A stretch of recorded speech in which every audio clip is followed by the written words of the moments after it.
Hello everyone, welcome back. तो आज हम लेजर टॉपिक का प्रैक्टिकल एग्जाम्पल नंबर 9 सॉल्व करने वाले हैं, राइट। Unsolved example number 9।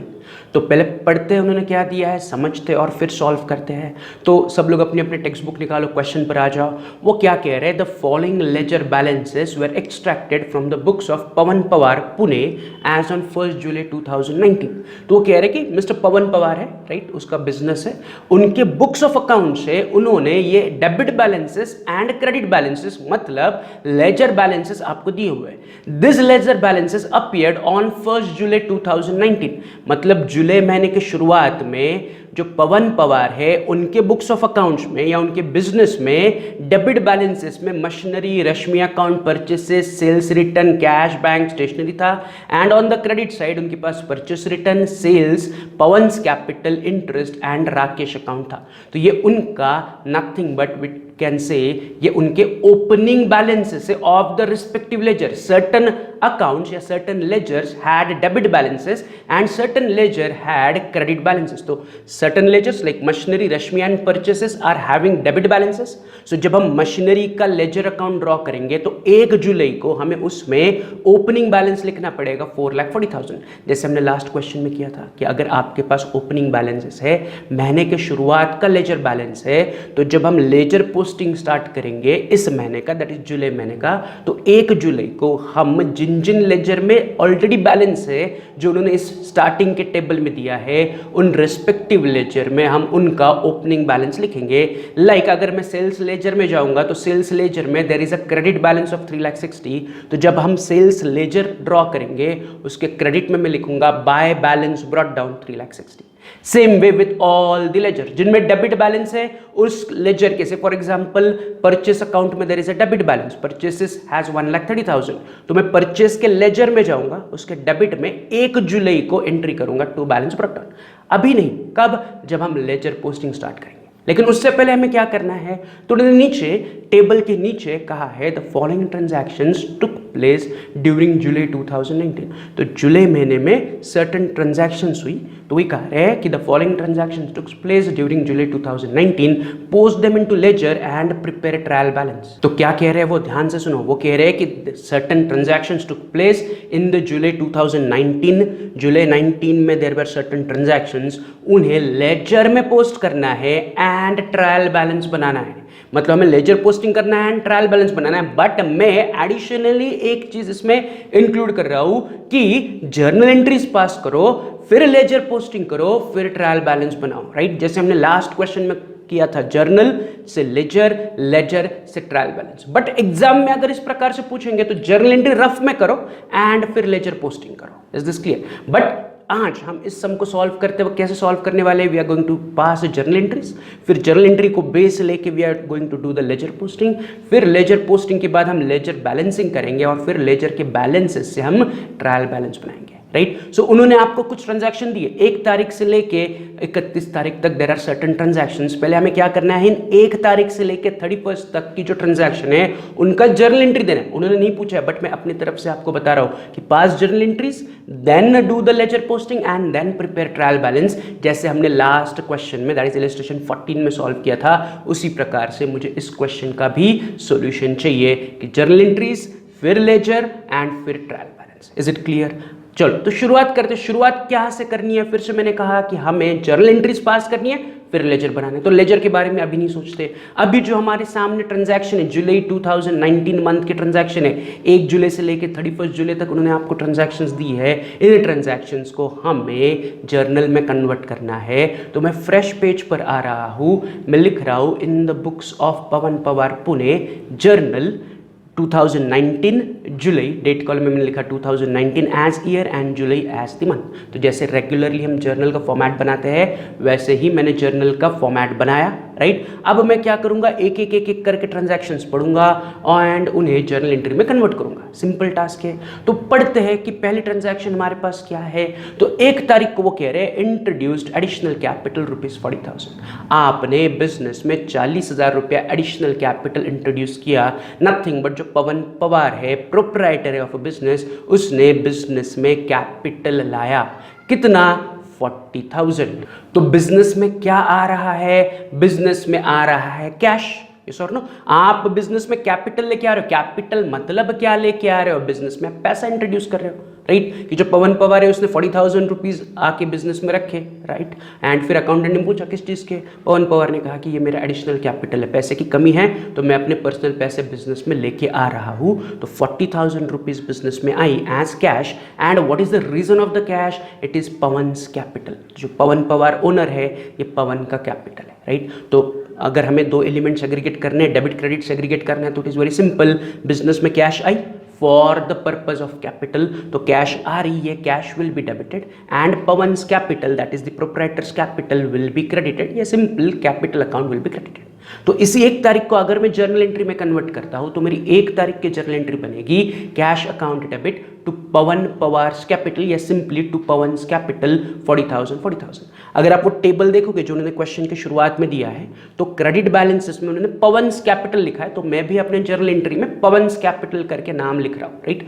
या फिर उन्होंने अगर पवन पवार्स कैपिटल लिखा होता तो मैं पवन पवार कैपिटल लिखता। अगर उन्होंने सिर्फ कैपिटल अकाउंट कहा होता तो मैं सिर्फ कैपिटल अकाउंट कहता, राइट। सो उन्होंने क्वेश्चन में पवन्स कैपिटल कहा है तो मैं भी क्रेडिट में लिखते वक्त टू पवन्स कैपिटल कह रहा हूँ। सो मेरी 1 तारीख की जर्नल एंट्री क्या बनी, कैश आई बिजनेस में तो कैश अकाउंट डेबिट, राइट। किसने कैश दी, पवन ने, क्यों, फॉर हिज कैपिटल, तो मैं कैपिटल को क्रेडिट कर रहा हूं, that is Pawan capital account is credit, amount 40,000। Narration में मैं लिखूंगा being introduced additional capital, right. तो 1 तारीख की ट्रांजैक्शन सिंपल थी कि आपने एडिशनल कैपिटल बिजनेस में लाया, तो कैपिटल मतलब बिजनेस में कैश आई, पैसा आया, cash account debit and it came for capital, so capital account is correct. So cash account debit to Pawan's capital 1 तारीख का जर्नल एंट्री हुआ। 1 तारीख के बाद अगला ट्रांजैक्शन है 4 तारीख, bought goods from Rakesh 80,000 at 10% trade discount. आपने राकेश से 80,000 रुपीज के गुड्स खरीदे जिस पर राकेश ने आपको 10% डिस्काउंट ऑफर किया। कितना, 10%। किस प्रकार का डिस्काउंट, ट्रेड डिस्काउंट। तो ट्रेड डिस्काउंट हम अकाउंटिंग में नहीं लिखते हैं, तो जब मैं अमाउंट लिखूंगा तो मैं 80,000 माइनस 10%, 80,000 का 10% हुआ 8,000, तो 80,000 माइनस 8,000 नेट अमाउंट डायरेक्टली 72,000 में गुड्स की लिखूंगा। Is it clear, right. Trade discount 8,000 हमें कहीं पर दिखाने की जरूरत नहीं है, अगर आपको चाहिए तो आप रफली कैलकुलेट करके देखो कि 80,000 का 10% हुआ 8,000, 80,000 माइनस 8,000 नीचे अमाउंट बची 72,000, तो मैं डायरेक्टली 72,000 रुपीज के गुड्स परचेस किए, किससे, राकेश से, उसके लिए जर्नल एंट्री पास करूंगा, राइट। तो हो क्या रहा है, मैं गुड्स खरीद रहा हूं तो गुड्स आ रहे हैं तो goods will be debited, but goods को हम कहेंगे क्या, परचेसेस अकाउंट। मैं गुड्स परचेस कर रहा हूं तो मेरे लिए purchase account will be debited. Purchase account को मैं क्या कहूंगा, डेबिट कहूंगा। Debit what comes in, goods आ रहे हैं बट गुड्स को मैं परचेस कहूंगा क्योंकि मैं गुड्स परचेस कर रहा हूं, तो purchase account is debit. And किससे परचेस कर रहा हूं, राकेश से, तो Rakesh account will be credited. Simple easy सा ट्रांजैक्शन है, तो कोई उसके लिए ज्यादा डिस्कशन की जरूरत नहीं है। तो 4 तारीख की transaction, bought goods from Rakesh, Rakesh से गुड्स खरीदा, purchase account debit to Rakesh. कितने के गुड्स खरीदे, 72,000, तो वही मैं 4 तारीख की जर्नल एंट्री लिख रहा हूं, purchases account debit to Rakesh account 72,000। Narration being goods purchased at 10% trade discount. मैंने गुड्स खरीदा 10% ट्रेड डिस्काउंट में, सिंपल। 4 तारीख के बाद अगली ट्रांजैक्शन 7 तारीख, सोल्ड गुड्स टू रश्मि ₹30,000। रश्मि को गुड्स बेचे, राइट। जैसे 4 तारीख को हमने राकेश से गुड्स खरीदे थे वैसे 7 तारीख को उसका उल्टा हो रहा है, हम रश्मि को गुड्स बेच रहे हैं, तो we are selling the goods. Goods बेच रहे हैं तो goods are going out, goods will be credited, yes और नो। बट गुड्स को हम कहेंगे क्या, गुड्स को हम कहेंगे सेल्स, क्योंकि मैं बेच रहा हूं। तो गुड्स को हम गुड्स नहीं कहते अकाउंटिंग में। गुड्स अगर खरीद रहे हो तो परचेसेस, गुड्स बेच रहे हो तो सेल्स। गुड्स अगर बेचे हुए रिटर्न आ रहे हैं तो सेल्स रिटर्न, खरीदे हुए गुड्स रिटर्न कर रहे हो तो परचेस रिटर्न, यस और नो। ये ऑलरेडी हमने कंसेप्ट समझा हुआ है। तो यहां पर मैं गुड्स बेच रहा हूं तो गुड्स के जगह मैं वर्ड यूज करूंगा सेल्स, तो आई क्रेडिट सेल्स अकाउंट। अगर सेल्स क्रेडिट है तो मैं किसे बेच रहा हूं, रश्मि को, तो Rashmi will be debited. Getting it, कि sales credit and Rashmi will be credited. तो मैं 7 तारीख की journal entry will be Rashmi account debit to sales account 30,000। कोई डिस्काउंट नहीं, कुछ नहीं, तो जो अमाउंट जर्नल ट्रांजैक्शन में थी वही उठा के मैंने जर्नल एंट्री में लिख ली 30,000। Narration being goods sold.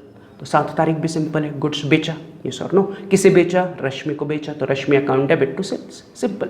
7 तारीख के बाद 9 तारीख, return goods to Rakesh 20,000 gross. हमने गुड्स राकेश को रिटर्न किए, राइट। जो गुड्स हमने राकेश से खरीदे थे 4 तारीख को, देखो जर्नल एंट्री में परचेज टू राकेश, हमने 4 तारीख को राकेश से गुड्स खरीदे थे, उन्हीं में से कुछ गुड्स हम राकेश को क्या कर रहे हैं, रिटर्न कर रहे हैं, because may be they were defective और not as per our order, right. तो हमें नहीं चाहिए वो, तो हम राकेश को वापस कर रहे थे, राकेश से खरीदा था, राकेश को वापस कर रहे हैं। कौन से गुड्स वापस कर रहे हैं राकेश को, जो राकेश से हमने खरीदा था, तो खरीदे हुए गुड्स हम रिटर्न कर रहे हैं। गुड्स जा रहे हैं तो goods will be credited, but goods को कहेंगे क्या, परचेस रिटर्न, परचेस किए हुए गुड्स रिटर्न कर रहे हैं, सो परचेस रिटर्न, तो परचेस रिटर्न क्या होगा, क्रेडिट होगा। फिर डेबिट कौन होगा, डेबिट होगा राकेश, क्योंकि राकेश को रिटर्न कर रहे हैं, ये सॉरी नो, सिंपल 4 तारीख को जो एंट्री थी उसी को उल्टा करना है। 4 तारीख को हम कह रहे थे purchase account debit to Rakesh, अब उसको उल्टा करोगे तो क्या होगा, Rakesh account debit to purchase return, सिर्फ अभी जो परचेस किया था उन्हीं को रिटर्न कर रहा है, इसलिए मैं लिखूंगा नया अकाउंट का नाम purchase return account, purchase return credit, Rakesh account debit. Goods गए, गुड्स क्रेडिट, गुड्स की जगह वर्ड परचेस रिटर्न, एंड किसे रिटर्न कर रहे हैं, राकेश को, तो Rakesh account is debited, right. तो जर्नल एंट्री के लिए debit credit elements aggregated, Rakesh debit है, परचेस रिटर्न क्रेडिट है, यस और no. But the question is कि कितने रुपए के गुड्स रिटर्न किए, तो वो कह रहे हैं 20,000 ग्रॉस। ग्रॉस का मतलब क्या होता है कि gross means before a discount, gross मतलब बिफोर डिस्काउंट, मतलब 20,000 अमाउंट हमें जर्नल एंट्री में नहीं लिखनी है, हमें उसमें से डिस्काउंट काट के लिखना है। कौन सा डिस्काउंट, जो ट्रेड डिस्काउंट हमें गुड्स खरीदते वक्त मिला था। तो 4 तारीख की जर्नल एंट्री में देखो कि जब हमने राकेश से गुड्स परचेस किया था तो हमें 10% का ट्रेड डिस्काउंट मिला था। जब हम 20,000 ग्रॉस अमाउंट के गुड्स वापस करेंगे, ग्रॉस का मतलब this amount is before discount, journal entry में लिखने से पहले you need to subtract the discount. तो मैं रफली कैलकुलेट कर रहा हूं कि हमने गुड्स रिटर्न किए ग्रॉस 20,000 के, minus 10% trade discount 2,000, so 20 minus 2, the net amount of goods return is 18,000।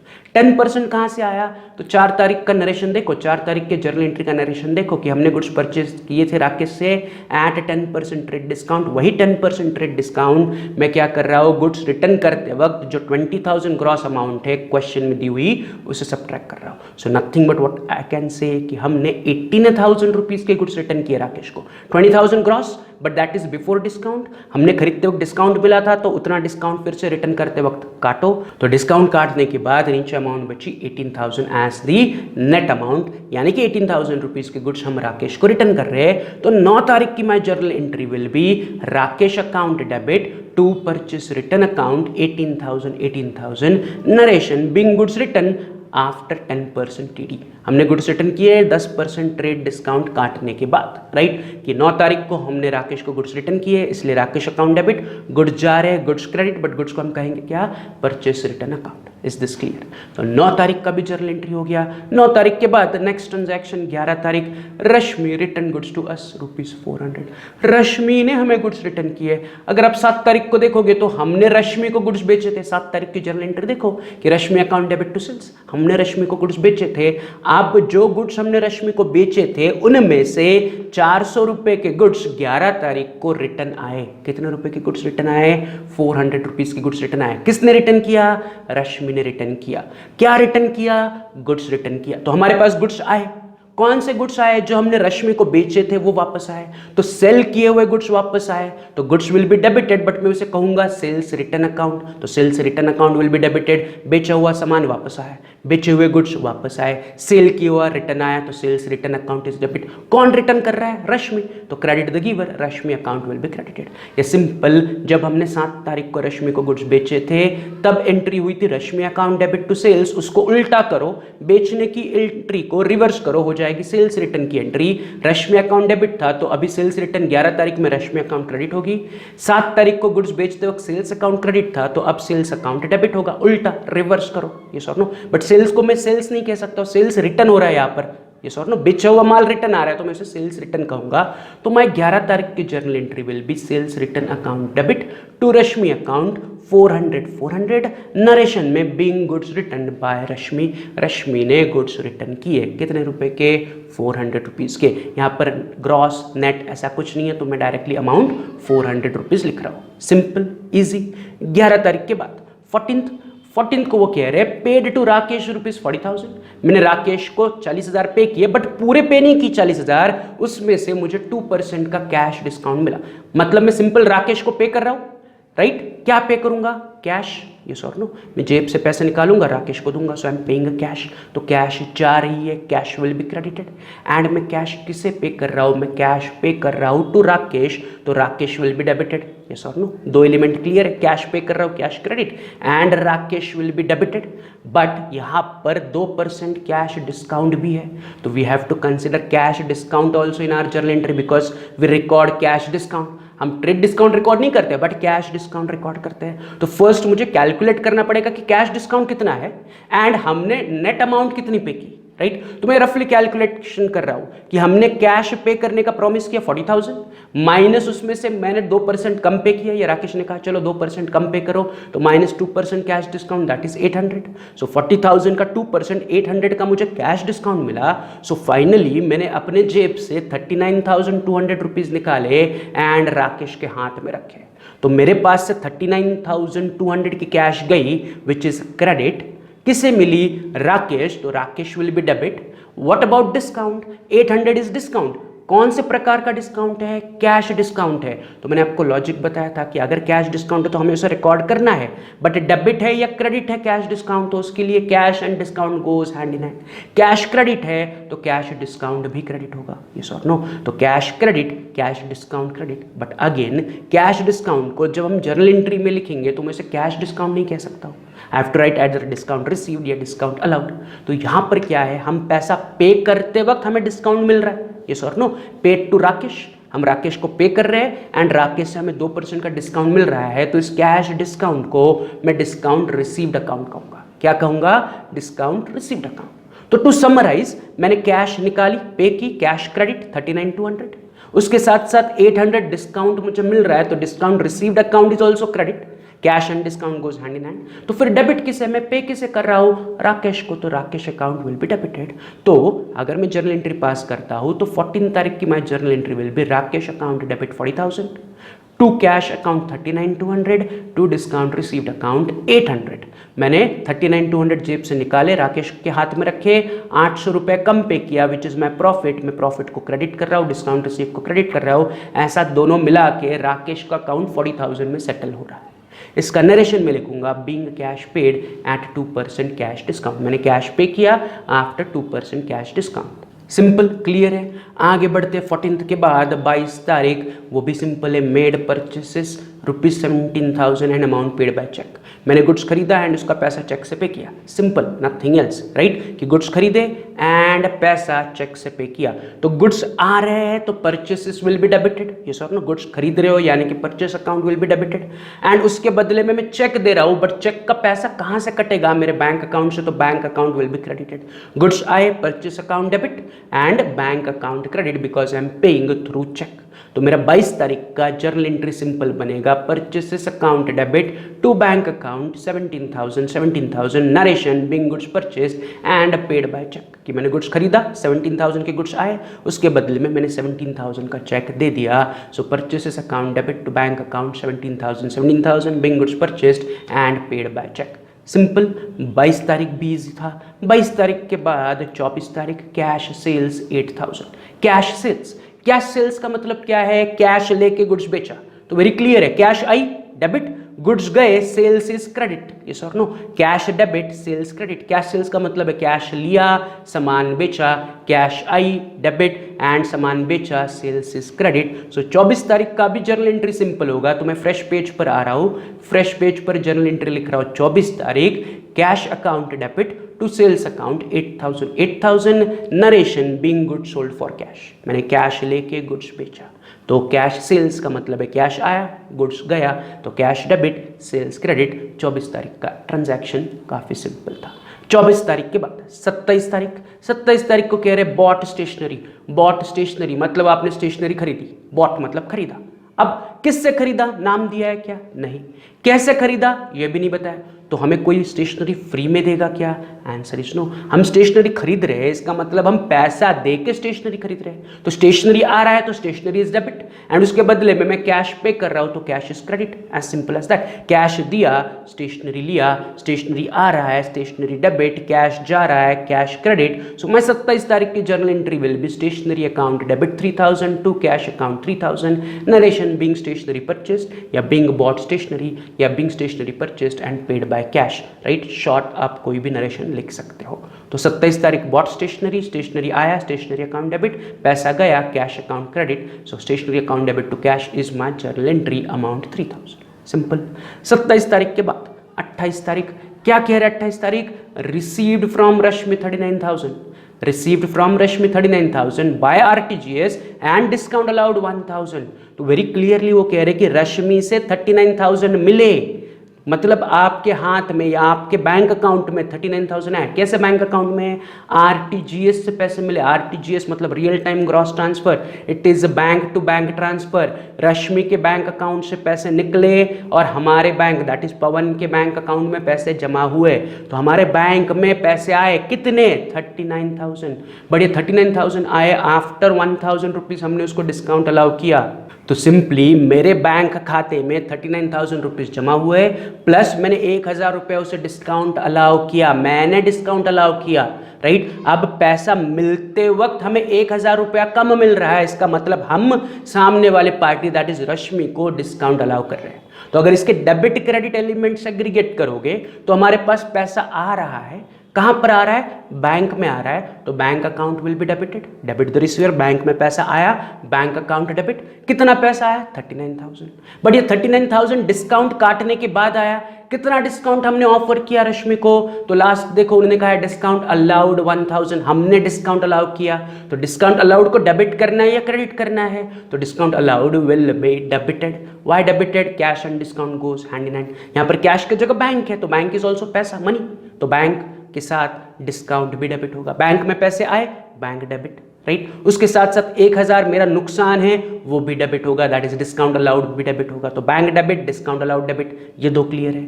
फिर कौन दे रहा है पैसा? कौन दे रहा है? मेरे बैंक में पैसा कौन जमा कर रहा है? रश्मि। तो Rashmi account will be credited. Simple to summarise, मुझे पैसे मिले, पैसे बैंक में जमा हुए, बैंक डेबिट। तब मैंने सामने वाले को डिस्काउंट अलाउ किया, discount allowed will be debit, cash and discount goes hand in hand, bank debit यानी कि पैसा डेबिट, तो डिस्काउंट भी डेबिट। एंड फिर क्रेडिट कौन? Credit the giver. किसने पैसे दिए?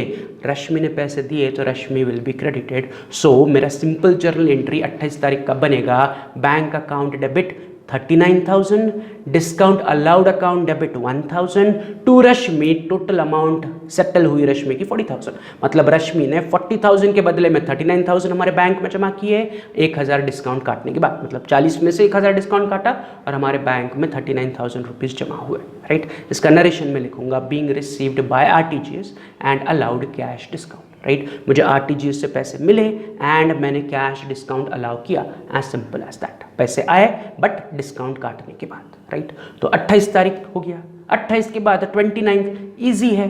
पेड सैलरी 10,000, मैंने सैलरी पे की, राइट। जो मेरे एम्प्लॉयज़ हैं, वर्कर्स हैं, उनको मैंने 10,000 सैलरी पे की। सैलरी पे किया मतलब मैंने क्या पे किया? मैंने जेब से 10,000 रुपये निकाले, अपने वर्कर्स को दिया, कहाँ तुम्हारे इस महीने की salary. So I am paying them cash, तो कैश इज क्रेडिट, यस और नो। मैंने 10,000 रुपये जेब से निकाले एंड अपने वर्कर्स को पे किया, तो cash account is credit. Cash credit है तो फिर डेबिट कौन है? तो debit is salary account, yes और नो। कैश गई, कैश क्रेडिट, तो कैश के बदले में या ऑपोजिट कौन है? मैंने क्यों दी? रीजन क्या है? कैश क्रेडिट है, what is the reason? Salary is the reason, तो सैलरी इज डेबिट। तो salary debit, cash credit, as simple as that. Cash जा रही है, कैश क्रेडिट, एंड क्यों जा रही है? For salary, salary debit. क्योंकि किसे दे रहे हैं उसका नाम नहीं है, यहाँ पर कोई पर्सनल अकाउंट इन्वॉल्व नहीं है, यस और नो। यहाँ पर मैंने कैश दी for the purpose of salary, तो cash credit and salary debit is the simple journal entry. तो मेरा 29 तारीख का जर्नल एंट्री बनेगा salary account debit 10,000 to cash account 10,000, narration simple सा बीइंग सैलरी पेड या being paid for salary. Right, up to you. तो 29 तारीख भी इजी था, सैलरी पे किया तो जर्नल एंट्री भी हो गई।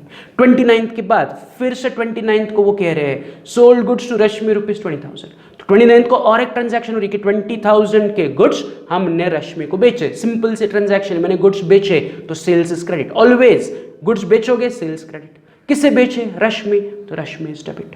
तो सिंपल मेरा 29 तारीख का जर्नल एंट्री, 29 का और एक जर्नल एंट्री बनेगा रश्मि अकाउंट डेबिट टू सेल्स 20,000। मैंने 20,000 रुपीज़ के गुड्स रश्मि को बेचे, गुड्स जा रहे हैं, goods credit, sales credit, and किसे मिल रहा है? रश्मि को, तो रश्मि इज डेबिटेड। सो 29 को Rashmi account debit to sales is my journal entry, being goods sold is the narration. तो 29 के दोनों ट्रांजैक्शन हो गई। अब आखिरी transaction of the question is bought goods from Rakesh 36,000 and paid by cheque. मैंने राकेश से गुड्स खरीदे एंड उसे चेक से पे किया। तो ये भी सिंपल है, गुड्स खरीद रहे हो मतलब क्या कर रहे हो? परचेस कर रहे हो गुड्स, तो purchase account will be debited. जब भी गुड्स खरीदोगे परचेस अकाउंट डेबिटेड, गुड्स बेचोगे sales account is credited, as simple as that. Goods खरीद रहे हो, परचेस अकाउंट डेबिट। किससे खरीदा? राकेश से खरीदा, लेकिन उधार नहीं खरीदा, चेक दे के खरीदा। मतलब यहां पर राकेश का नाम इन्वॉल्व नहीं होगा। मैंने गुड्स लिया, चेक दिया, उधारी क्रिएट नहीं है। हम राकेश का नाम या सामने वाले पर्सन का नाम तभी लिखते हैं when there is a credit transaction. तो यहां पर हम राकेश से गुड्स खरीद रहे हैं लेकिन चेक दे के खरीद रहे हैं। तो सिंपल व्हाट कैन आई से, मेरे पास गुड्स आए, गुड्स डेबिट, जिसे मैं परचेसेस अकाउंट डेबिट कहूंगा, तो परचेसेस इज डेबिट एंड बदले में मैंने चेक दिया, चेक यानी कि मैं उसका पैसा बैंक से कटेगा तो bank account will be credited. Purchase debit, bank credit. Rakesh का नाम लिखने की जरूरत नहीं क्योंकि हमने एक हाथ लिया दूसरे हाथ दिया, गुड्स लिया चेक दिया। Debit what comes in, credit what goes out, complete हुआ ट्रांजैक्शन, कोई उधारी क्रिएट नहीं हुई। हम पर्सनल अकाउंट नाम तभी लिखते हैं जब उधारी क्रिएट होती है। तो यहाँ पर राकेश के साथ हमारी कोई उधारी क्रिएट नहीं हुई, हमने गुड्स परचेस किया इसलिए परचेस अकाउंट डेबिट, बदले में मैंने चेक दिया तो बैंक अकाउंट क्रेडिट। सो मेरा 31 तारीख का जर्नल एंट्री बनेगा purchases account debit to bank account 36,000 narration being goods purchased and paid by cheque. मैंने गुड्स खरीदा, चेक से पे किया। Simple, is this clear? तो 31 तारीख का भी जर्नल एंट्री हमारा हो गया। So we are done with all the journal entries, yes और नो? तो नरेशन के साथ हमने सारी जर्नल एंट्रीज कंप्लीट की। अब अगला स्टेप क्या है? अब अगला स्टेप हमें नेसेसरी लेजर्स को ड्रॉ करना है, बट कौन से लेजर ड्रॉ करने हैं पहले उन्हें मार्क करना पड़ेगा, यस और नो? तो मैं आ रहा हूं ऑन द क्वेश्चन का, जो उन्होंने आपको ट्रायल बैलेंस दिया था, ओपनिंग बैलेंसेस दिए थे, इसमें जितने अकाउंट्स दिख रहे हैं मैं उनको ड्रॉ करूंगा, प्लस अपने जर्नल एंट्रीज में जो जो नए अकाउंट्स मुझे दिख रहे हैं उन्हें मैं हाईलाइट करूंगा एंड उतने लेजर में ड्रॉ करूंगा। तो अगर आप डेबिट साइड में देखोगे तो मुझे मशीनरी अकाउंट ड्रॉ करना पड़ेगा, मुझे रश्मि अकाउंट ड्रॉ करना पड़ेगा, मुझे परचेस अकाउंट ड्रॉ करना पड़ेगा, मुझे सेल्स रिटर्न अकाउंट ड्रॉ करना पड़ेगा, मुझे कैश अकाउंट ड्रॉ करना पड़ेगा, मुझे बैंक अकाउंट ड्रॉ करना पड़ेगा, मुझे स्टेशनरी अकाउंट ड्रॉ करना पड़ेगा।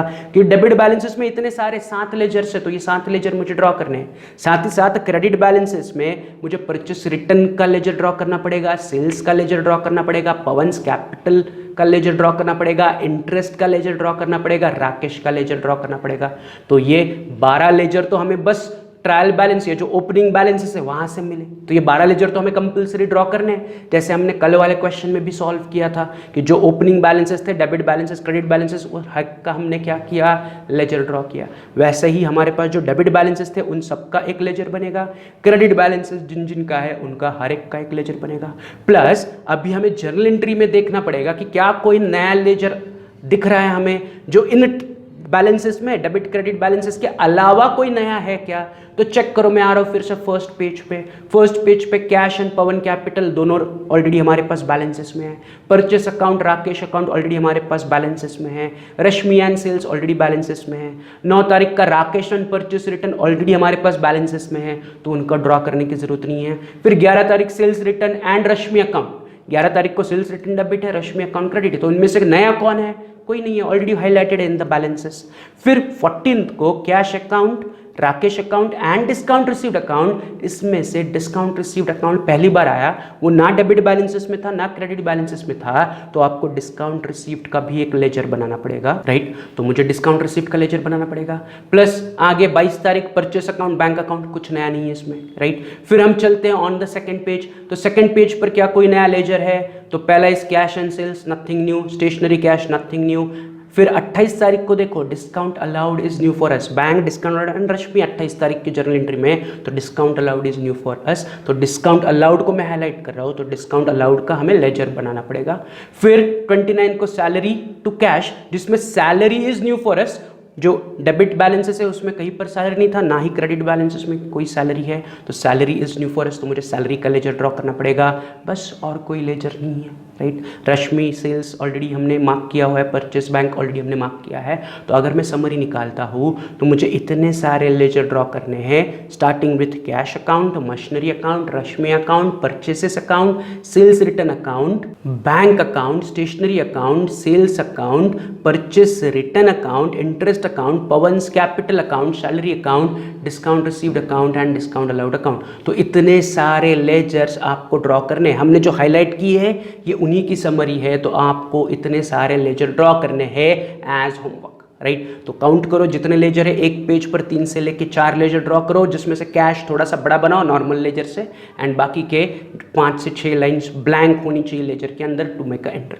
राइट। तो एज होमवर्क आपको क्या करना है, लेजर्स ड्रॉ करने हैं as per the given list, right. आप भी कंपेयर करो कि सारे लेजर कवर किए कि नहीं हमने, जो बैलेंसेस है डेबिट बैलेंसेस वो सारे, क्रेडिट बैलेंसेस में वो सारे, प्लस अभी जो हमने जर्नल एंट्री में हाईलाइट किया वो सारे, तो ऐसे आपको लेजर्स ड्रॉ करने हैं फॉर होमवर्क। कल आने के बाद हम इन लेजर में पोस्टिंग करेंगे। Is this clear?